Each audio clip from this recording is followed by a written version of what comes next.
So the weather is terrible, but nothing is stopping me getting out on the Koolux X3. This bike has a 48 volt, 13.5 amp hour battery pack in there, lithium ion.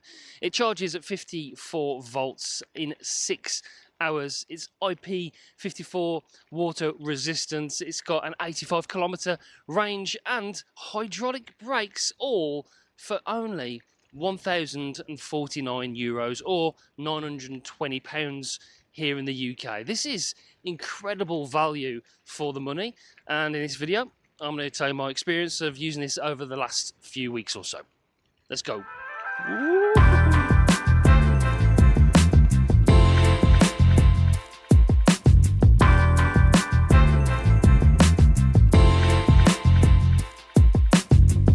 Some notable features for the price. We've got a rear rack here to put any shopping or luggage on the back. We've got hydraulic brakes, like I've mentioned while we're riding. It's got sort of the standard controls. It's got this sort of screen on there which is nice and bright and big for controlling the odometer and seeing what sort of setting you are for the power.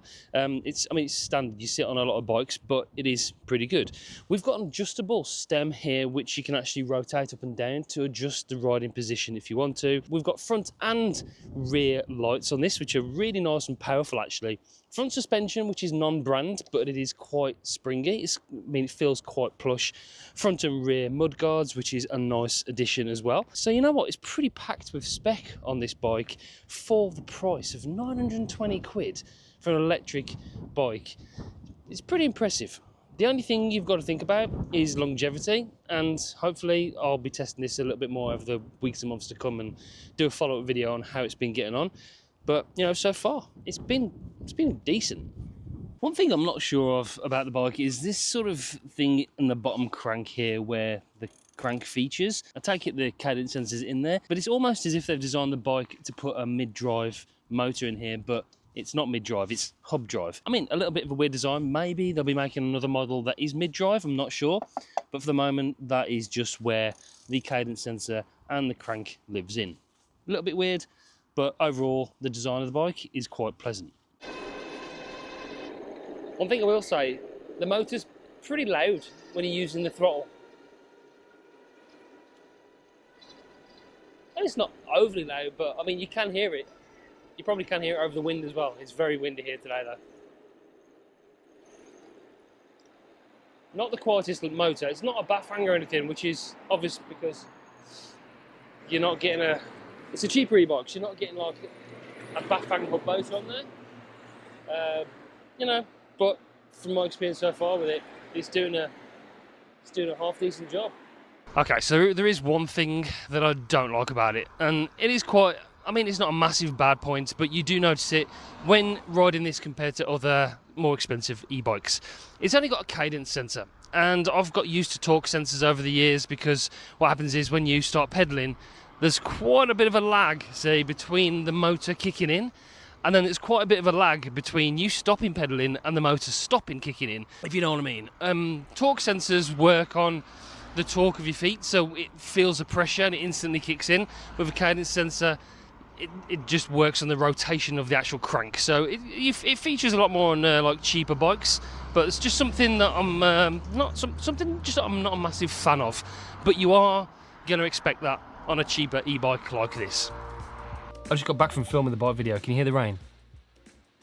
Absolutely bucketing it down. In the UK at the moment, the weather is crazy and it makes for making these videos very hard. So I appreciate it if you do subscribe, press the bell so you don't miss any future uploads. I'll make as many videos as I can when the weather's nice.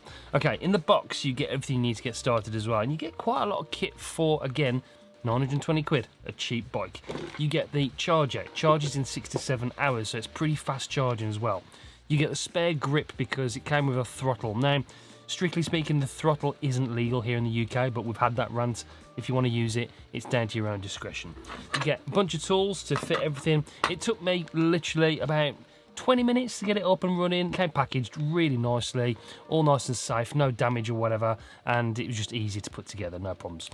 Comes with 2 keys to remove the battery. Comes with all the safety information and instructions there, nice big booklet which is nice and clear, and then you do get a bike lock. It's a cheap generic one, but it is in the box, which is nice. And you even get a pump. Again, great value. You don't usually get this with bikes that you buy off the internet. This is pretty impressive for what you get. So came packaged, installation and assembly was nice and easy, and you get everything in the box you need to get started. Yeah, we'll put some more miles on this over the next few months to see how it fares up, but been really impressed. And for the price, I don't think you can really go wrong. So yeah, there will be a link in the description down below if you do want to grab one or check them out.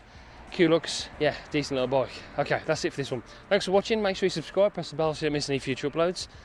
We get plenty of e-bikes and videos like this generally on tech every single week, so stay tuned and see you on the next one. Bye guys.